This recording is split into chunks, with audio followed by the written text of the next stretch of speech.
नहीं, मतलब जब भी मुझे पता चला कि ये श्रद्धा कांटेक्ट में नहीं आ रही है, जो उसके दोस्त ने बताया हमें, श्रद्धा के दोस्त ने बताया था, तब हम लोग को फिर लगा कि इसने ही कुछ किया होगा, क्योंकि अगर मिसिंग हो गई है तो उसको इन्फॉर्म करना चाहिए था खुद को, हमें या उसके घर पे माता पिताजी को या फिर पुलिस को, ये इन्फॉर्म करना जरूरी था उसको।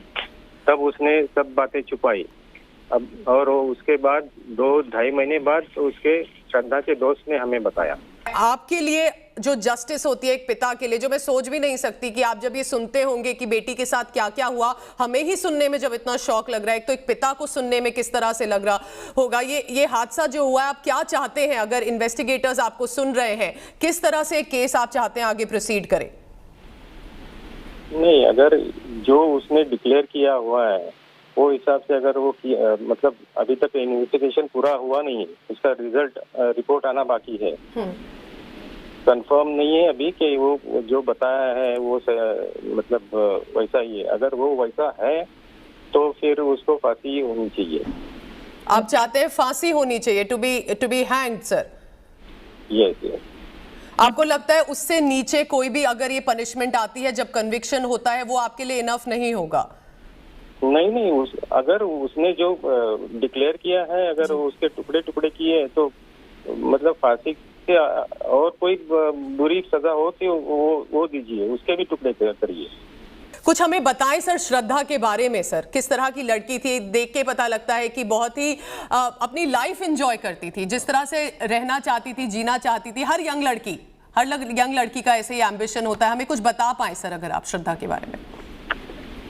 श्रद्धा तो ये एक्चुअली जब इससे मुलाकात हुई तब से थोड़ा सा बिहेवियर उसका चेंज हुआ। उसके पहले तो एक मतलब ऐसा हमारे फैमिली में कोई नहीं है जो ऐसे मतलब थोड़ा बिहेवियर उसका अलग सा हो गया अचानक। वो बहुत डिसेंट लड़की थी, सब मतलब उसका कोई फैशन वैशन कुछ नहीं करती थी, एकदम नॉर्मल सी रहती थी। जब से ये मतलब जो उसका फर्स्ट सर्विस जो जॉब पे गई और उसकी मुलाकात ये लड़के से हुई, तब से उसका सब लिविंग स्टाइल अलग दिखने लगा। आपको कुछ पता चला किसी दोस्त के थ्रू कि ये पहली बार ऐसा नहीं अटैक हुआ था? पहले भी इस लड़के ने बदतमीजी करी थी श्रद्धा के साथ, या अब्यूजिव था किसी तरीके से, ये निकलना चाहती थी इस रिलेशनशिप से? ऐसा किसी ने आपको कुछ बताया या श्रद्धा ने आपको बोला हो, आपने ऐसा कुछ सुना हो? नहीं, श्रद्धा ने कुछ नहीं बताया। उसके दोस्त ने ऐसा बोला कि ये ब्रेकअप करना चाहती है और मैं अभी छोड़ के जाने वाली हूँ। And here are now the questions that nobody is asking, and I insist on asking these questions on India Today. What was the immediate motive for Shraddha's murder, allegedly at the hands of Aftab? What was that immediate motive? Was it an impulsive act of rage or a premeditated crime that took its time? Does strangulation, now we know that Shraddha was killed by strangulation as far as the police is concerned, but does strangulation indicate crime by design? The reason I ask that question is, can strangulation actually be a crime of passion, which is a crime committed in a fit of rage? Because strangulating a person actually takes time, if you read about it, and it takes a lot of strength. It doesn't happen in a flash of rage. It takes a few minutes. Is butchery and freezing to hide the crime, or is it indicative of psychopathic behavior? Because he was doing it with clinical precision. So was it a kind of mental clarity in order to escape punishment for the crime, or was there some kind of mental psychopathic behavior involved here? Why didn't the friends or the family? This is an easy question to ask, and I understand that it's easy to ask after the deed is done. But why didn't friends and family intervene to save Shraddha if they knew she was being beaten and abused, as they now claim, by Aftab? And finally, did none of Shraddha's friends find her silence for weeks and months together suspicious? She was murdered in May 2022. And a missing persons report was filed in November. 6 months after she went silent because she'd been butchered, dismembered and distributed in a forest in Delhi is when a missing persons report. So many questions that have no easy answers or no answers whatsoever so far, but I insist on asking those questions. Like I said, one of the many things that has come out from the investigators so far is police officers, part of the investigation, briefing journalists and the press and telling them that the accused, Aftab Poonawalla, says under interrogation when he was asked about the clinical precision that he brought to bear in the butchering of his girlfriend, the storing of her body parts in the fridge and the disposal of those body parts in a forest. Where did he get all that knowledge from? Among the things he said by way of an explanation, Aftab is also said to have quoted Dexter, a very famous American crime serial killer show. He says he was inspired by it. The police also say that he revealed gory details about his Google search history, where he looked for ways allegedly to clean blood, wash away DNA, and to preserve human anatomy. Take a look at this report.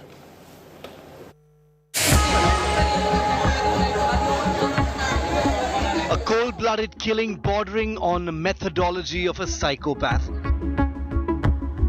A calculated butchery fueled, in part at least, by a Google search. A meticulous plot to dispose of body parts and destroy evidence. Even as the entire country reels under shock over the gruesome murder of Shraddha Walkar. Chilling details about the alleged murderer Aftab Amin Poonawalla have emerged. Police sources have now revealed that before committing the crime, Aftab watched many crime movies and popular web series, including the American serial killer drama Dexter. Aftab, after strangulating Shraddha, allegedly hacked her body into small parts and kept them in black poly bags stored in a fridge bought the day after the killing. He disposed of the body parts, very much like Dexter's main character Dexter Morgan, who plays a serial killer. In the show, Dexter kills his victims in plastic-wrapped rooms while wearing gloves, dismembers their corpses, and then dumps them in the Gulf Stream of the Atlantic Ocean. Aftab, on the other hand, is said to have cut Shraddha's body into 35 pieces and dumped them in the forested parts of Delhi's Chhatarpur. Aftab had studied hotel management and worked as a chef for a few years. He'd undergone 2 weeks of training on how to cut meat, which he used to chop Shraddha's body. According to investigators, Aftab says he kept seeing Shraddha's face after keeping her head in his refrigerator, which strikes a resemblance to American serial killer Jeffrey Dahmer.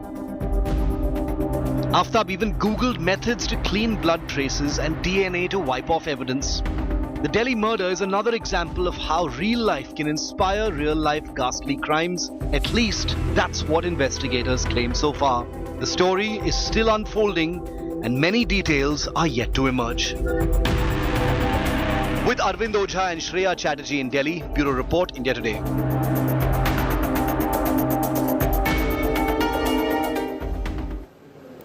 The Delhi police today also recreated the crime scene by taking the accused murderer Aftab Poonawalla to Delhi, South Delhi's Chhatarpur forest, where Aftab is said to have scattered his girlfriend's chopped body parts. Take a look at this detailed story. India Today's crime team, of course, was there to bring it to you.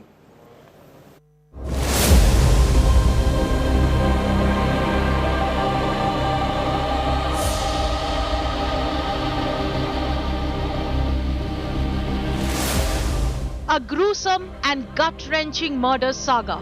A young woman butchered, dismembered, and body parts stored in fridge and then strewn across Delhi. And now, ghastly search for 35 chopped pieces, including the missing skull of Shraddha. Delhi police dragged murderer Aftab Poonawalla to the forest near Delhi's Chhatarpur to recover scattered sliced body parts of his live-in partner.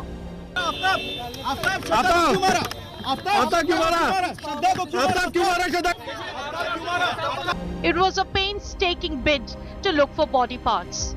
Now, Aftab is here. He is inside the very area where I'm standing right now. And the Delhi police is conducting the search operation to retrieve those body parts that we were talking about. 35 pieces is what Aftab chopped Shraddha's body. He used a saw. That saw is yet to be retrieved. While recreating the crime scene, the police found 10 pieces of human remains. Cops will run a DNA match with her father to confirm whether the remains are from her body. Living में थे ये लोग 2019 से, तो इनके of late काफी झगड़े बढ़ते चले गए। कुछ में आपा खोया, कलरिए गला खोया और बॉडी डिस्पोज करने के लिए कुछ पार्ट्स कट किए। एग्जैक्ट पार्ट्स कितने थे क्या थे, this is yet to be verified. कुछ फोरेंसिक्स काफी लगेगा। हम लोग साइंटिफिकली प्रोसीड करना चाह रहे हैं बिकॉज काफी टाइम लैप्स हो चुका है। Evidences will be tough to collect, but हम पूरे एफर्ट्स मार रहे हैं। चीजें डिजिटली, फोरेंसिकली, eyewitness link करेंगे इसमें। Aftab Amin Poonawalla, who killed his live-in girlfriend in May, is on 24/7 watch in lockup. CCTV footage showed the 28-year-old lying down in the cell that he shares with another prisoner at Delhi's Mehrauli police station. Aftab had used chemicals like sulfuric acid to wash floor, clean blood stains and remove DNA from the crime scene. Traces of the chemicals he used have been found by the Delhi police. Cops have even seized Aftab's phone and laptop to analyze his everyday activities. Cops are now hunting for the saw used by Aftab to sever Shraddha's body. Search is also underway to trace Shraddha's skull. With Shreya Chatterjee and Akshay Dongre in Delhi, Bureau Report, India Today. And that story will remain our prime focus. We will get you a full update on that in just a few minutes from now. But on the other side of this short break, in case you missed it, Prime Minister Modi in signature style enthralled a big Desi audience at the G20 summit, where he met with all the big leaders and then captivated a large Indian diaspora audience. You know what I'm talking about? Don't miss it. It's coming up next. That full speech.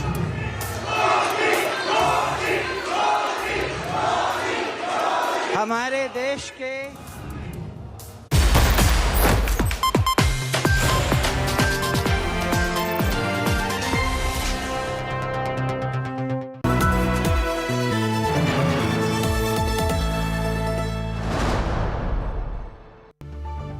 the men and women who built Indian industry and the young guns who are shaping tomorrow's India.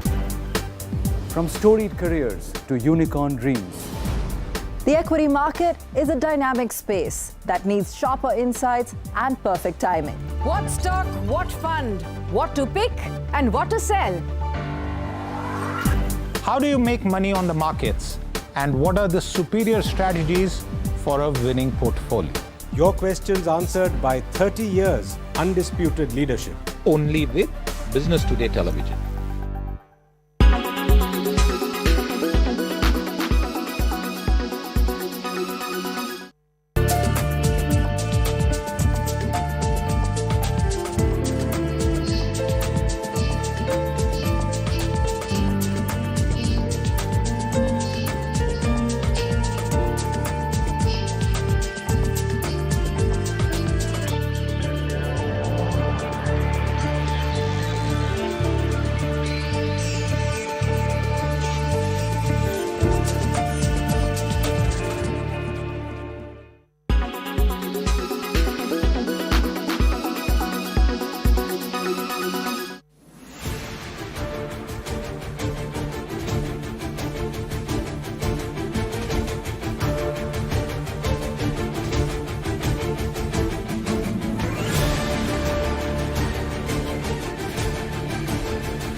Prime Minister Modi is in Bali, Indonesia for the big G20 summit, a year before India takes on the presidency to host the big G20 here in India next year. Here are the top images from the power-packed day one for Prime Minister Modi in Bali. US President Biden walked over to the Indian Prime Minister before the start of the G20 summit. These are those images. The two world leaders then hugged each other.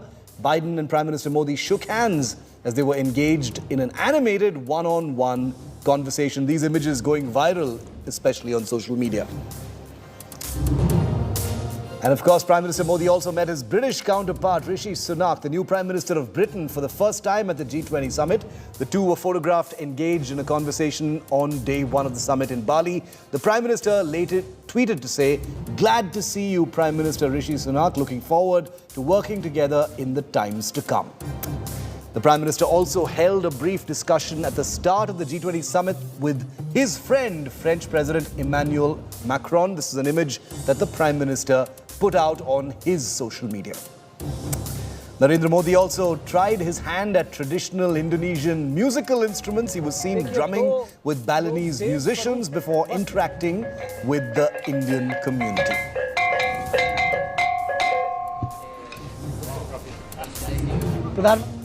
And of course, Modi interacted with and addressed a gathering of Indian diaspora in Bali, Indonesia. The Prime Minister highlighted close cultural and civilizational linkages between India and Indonesia and the role of Indians in deepening those ties as the crowd, as usual, chanted Modi, Modi.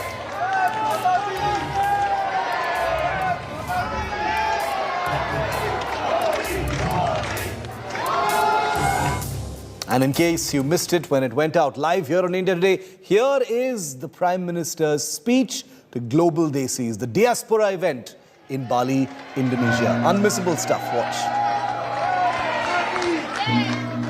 Namaste. Vanakkam.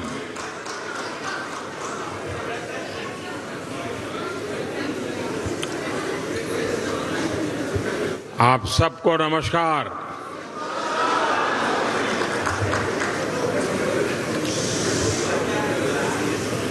Indonesia आने के बाद, बाली आने के बाद हर हिंदुस्तानी को एक अलग ही अनुभूति होती है, एक अलग ही एहसास होता है। और मैं भी वही वाइब्रेशंस फील कर रहा हूं।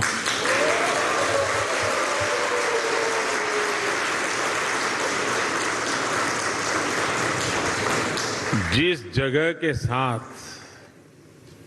भारत का हजारों वर्षों का रिश्ता रहा हो और जिसके बारे में सुनते रहते हो कि हजारों साल में अनेक पीढ़ियां आई चली गई, लेकिन उस परंपरा को कभी ओझल नहीं होने दिया। हजारों साल से उस परंपरा को जीना, पीढ़ी दर पीढ़ी उस परंपरा को जानना और हर पल उस परंपरा से जुड़े रहना। वहां के लोग, उस धरती एक अलग ही आनंद देती है, अलग ही आनंद की अनुभूति कराती है। आप कल्पना कर सकते हैं, आज जिस समय मैं आपसे बात कर रहा हूं, हम यहां बाली में बैठे हैं, बाली की परंपराओं के गीत गा रहे हैं। उसी समय जब मैं आपसे बात कर रहा हूं, इसी पल बाली से 1500 किलोमीटर दूर भारत के कटक शहर में महानदी के किनारे बाली यात्रा का महोत्सव चल रहा है, जिसे बाली यात्रा कहते हैं।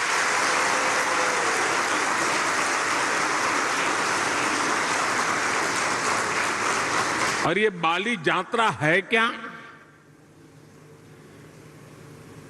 ये महोत्सव भारत और इंडोनेशिया के बीच हजारों वर्षों के ट्रेड रिलेशंस को सेलिब्रेट करता है। इंडोनेशिया के लोग इस बार की बाली यात्रा के फोटो इंटरनेट पर देखेंगे तो उन्हें वाकई गर्व होगा, आनंद होगा, उत्साह से भर जाएंगे।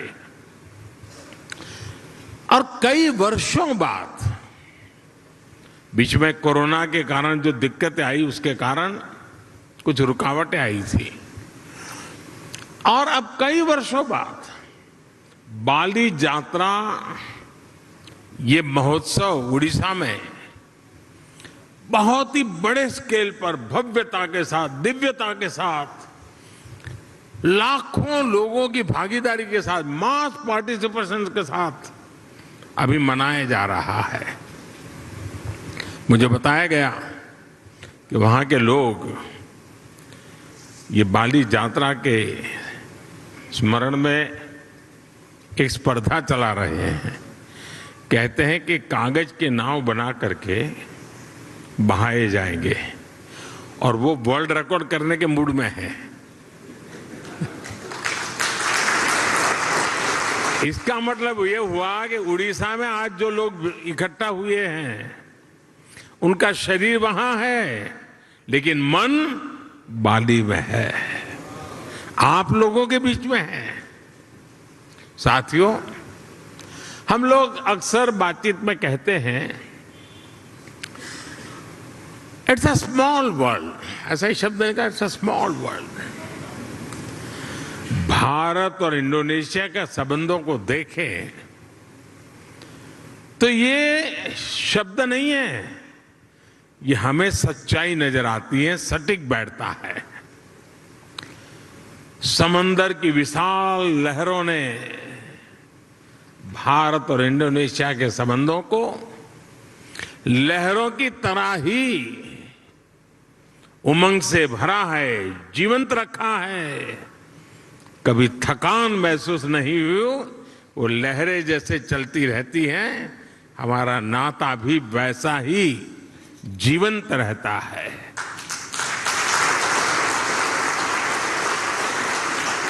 एक समय था जब कलिंग, मेदांग जैसे साम्राज्यों के माध्यम से भारत का दर्शन, भारत की संस्कृति इंडोनेशिया की धरती तक पहुंची। आज एक ये समय है जब भारत और इंडोनेशिया 21वीं सदी में विकास के लिए एक दूसरे के साथ कंधे से कंधा मिलाकर काम कर रहे हैं। इंडोनेशिया की जमीन ने भारत से आए हुए लोगों को प्यार से एक्सेप्ट किया, उन्हें अपने समाज में सम्मिलित किया। इसी वजह से आज आप सभी इंडोनेशिया के विकास और समृद्धि में अपना योगदान दे रहे हैं। हमारे बहुत सिंधी परिवार यहां रहते हैं, और भारत से आए हुए हमारे सिंधी परिवार के भाई बहनों ने यहां के टेक्सटाइल सेक्टर में, स्पोर्ट्स गुड सेक्टर में, इतना ही नहीं, फिल्म और टीवी इंडस्ट्री में भी काफी कुछ कंट्रीब्यूट किया है। गुजरात से जुड़े हुए काफी लोग यहां हैं।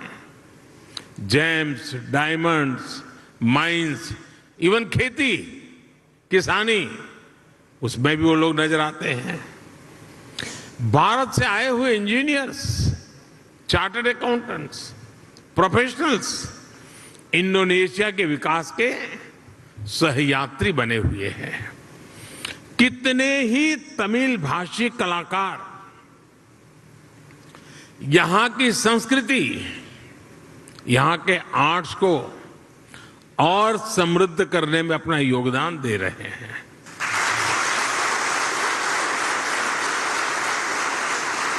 जब मैं पिछली बार जकार्ता में आया था, इंडोनेशिया के लोगों ने जो स्नेह दिया, जो प्यार दिया, मैंने उसे करीब से देखा था, महसूस किया था। इतना मान, सम्मान, प्यार, स्नेह, अपनापन, क्या कुछ नहीं था। और मुझे याद है राष्ट्रपति जोको विडोडो जी के साथ पतंग उड़ाने में मुझे जो मजा आया था, हम दोनों पतंग उड़ाने चले गए थे, वो अद्भुत था। और मेरी तो गुजरात में संक्रांति पर पतंग उड़ाने की बड़ी ट्रेनिंग रही है। और मुझे पता है यहां इंडोनेशिया में भी संक्रांति पर खूब पतंग उड़ाई जाती है। यहां पास में, और ऐसा नहीं है कि भारत और इंडोनेशिया का साथ सिर्फ सुख का है, आनंद का है, अच्छा है तब नाता है, ऐसा नहीं है। हम सुख दुख के साथी हैं। अगर सुख में साथी हैं तो हम दुख में भी उतने ही साथी हैं। हम सुख दुख में एक दूसरे के सुख दुख को बांटने वाले लोग हैं। जब 2018 में इंडोनेशिया में इतना बड़ा भूकंप आया तो भारत ने तुरंत ऑपरेशन समुद्र मैत्री शुरू किया था। इसलिए ही उस साल में जकार्ता आया था और तब मैंने एक बात कही थी। मैंने कहा था कि भारत और इंडोनेशिया में 90 नॉटिकल मील का फासला भले हो, लेकिन हकीकत तो ये है हम 90 नॉटिकल मील दूर नहीं है, हम 90 नॉटिकल मील पास है।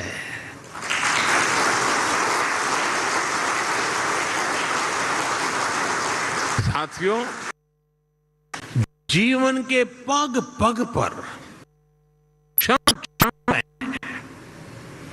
ऐसा कुछ है जिससे भारत और इंडोनेशिया ने मिलकर के अब तक सहज कर रखा है।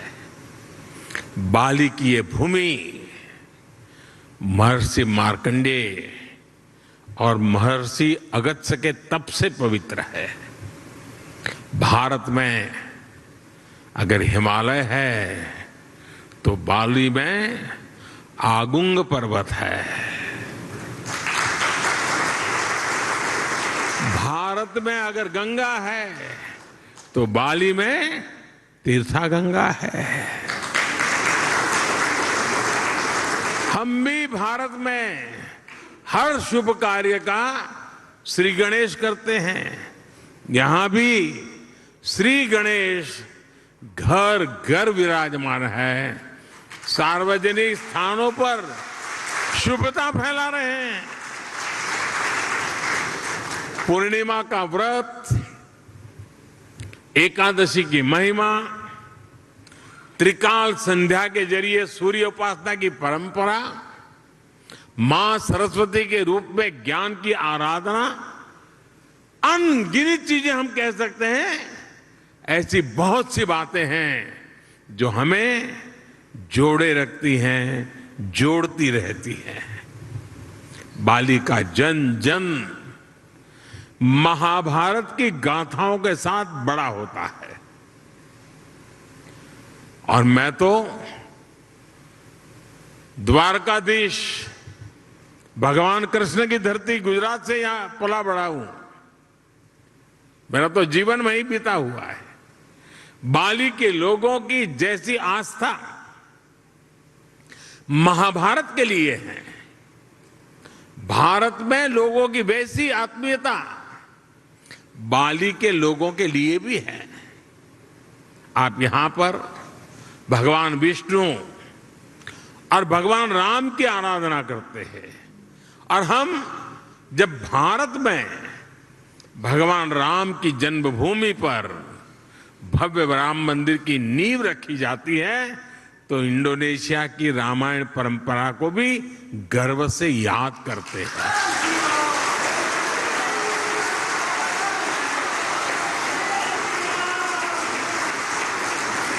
कुछ साल पहले जब भारत में रामायण फेस्टिवल का आयोजन हुआ था, तो इंडोनेशिया के भी कई कलाकार, यहां से कई कलावृंद भारत आए थे, और अहमदाबाद में, हैदराबाद में, लखनऊ में, अनेक शहरों में वो अपना कार्यक्रम करते करते वो अयोध्या आए थे।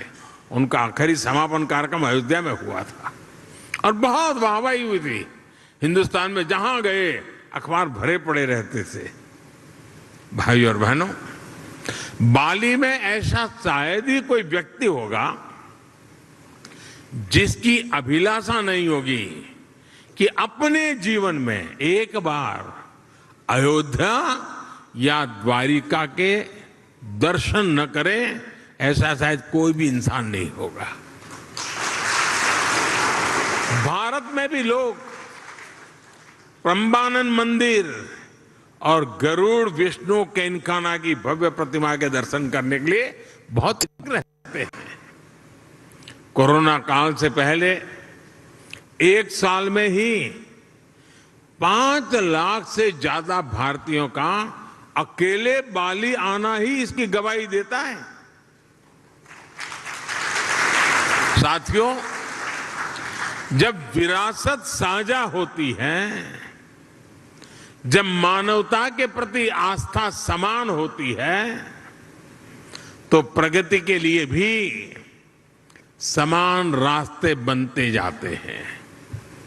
कुछ महीने पहले ही 15 अगस्त को भारत ने अपनी स्वतंत्रता के 75 साल पूरे किए हैं। इंडोनेशिया का इंडिपेंडेंस डे भारत के स्वतंत्रता दिवस के 2 दिन बाद 17 अगस्त को आता है, लेकिन इंडोनेशिया को भारत से 2 साल पहले स्वतंत्र होने का सौभाग्य मिला हुआ था।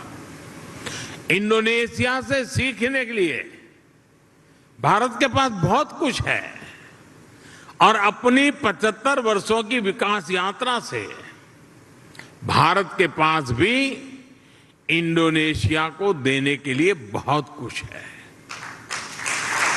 भारत का टैलेंट, भारत की टेक्नोलॉजी, भारत का इनोवेशन, भारत की इंडस्ट्री, आज इन सारी बातों ने दुनिया में अपनी एक पहचान बनाई है। आज विश्व की अनगिनत कंपनियां ऐसी हैं, कई बड़ी कंपनियां ऐसी हैं जिसके सीईओ भारतीय मूल के हैं। आज दुनिया में जितने यूनिकॉर्न बनते हैं ना, 10 में से 1 यूनिकॉर्न भारत का होता है। आज भारत दुनिया की फास्टेस्ट ग्रोइंग लार्ज इकोनॉमी है। आज भारत डिजिटल लेन देन में दुनिया में नंबर 1 है। आज भारत ग्लोबल फिनटेक के मामले में दुनिया में नंबर 1 है। आज भारत आईटी बीपीएन के लिए आउटसोर्सिंग में दुनिया में नंबर 1 है। आज भारत स्मार्टफोन डेटा कंजम्पशन में दुनिया में नंबर 1 है। आज भारत कितनी ही दवाइयों की सप्लाई में, अनेकों वैक्सीन की मैन्युफैक्चरिंग में दुनिया में नंबर 1 है।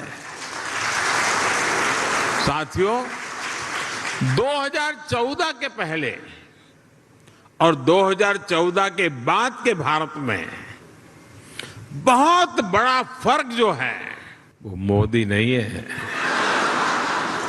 वो बहुत बड़ा फर्क है स्पीड और स्केल में। मुझे विश्वास है भारत और इंडोनेशिया के संबंधों को मजबूत करने में आपका सहयोग और सक्रिय योगदान निरंतर बना रहेगा। साथियों, आप इतनी बड़ी तादाद में यहां आए, समय निकाल करके आए और उमंग और उत्साह से भरे हुए हैं। और मैं देख रहा हूं कि उड़ीसा में बाली यात्रा में जितना उमंग है उतना ही उमंग यहां नजर आ रहा है मुझे।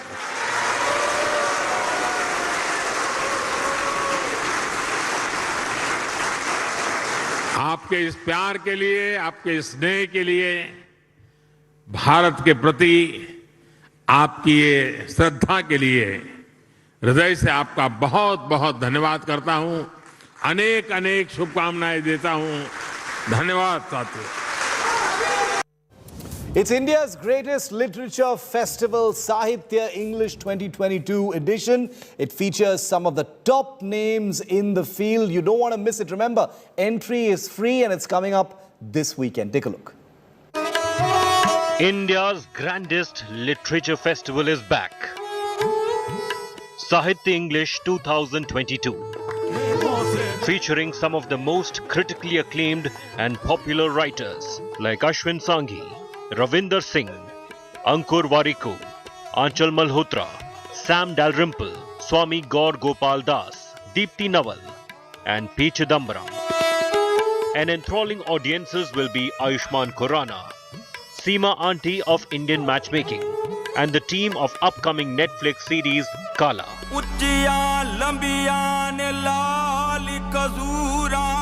And entertainment with Kutle Khan,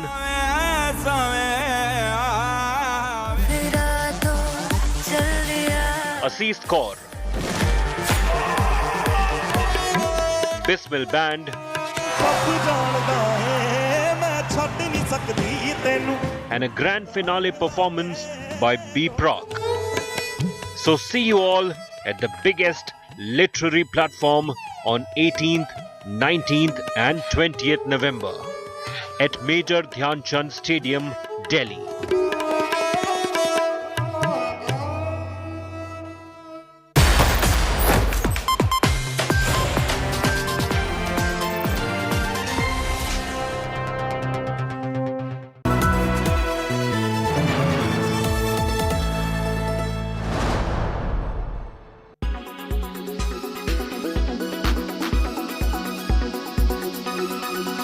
Geeta, a beautiful place. So what is the ground mood like? And of course, how significant is this G20 summit for India and for Prime Minister Modi? Geeta. Well, a very important event or a summit for India. Let's begin with that, Pooja. Yes. Because it is the Troika, that's Italy, which was the president before Indonesia. Indonesia this year, and then Indonesia will be handing over to India for the presidency in 2023. So India is going to make a very important statements as to how they're going to take things forward and what their presidency would really mean. Prime Minister Narendra Modi, in his statements and speeches before leaving for the G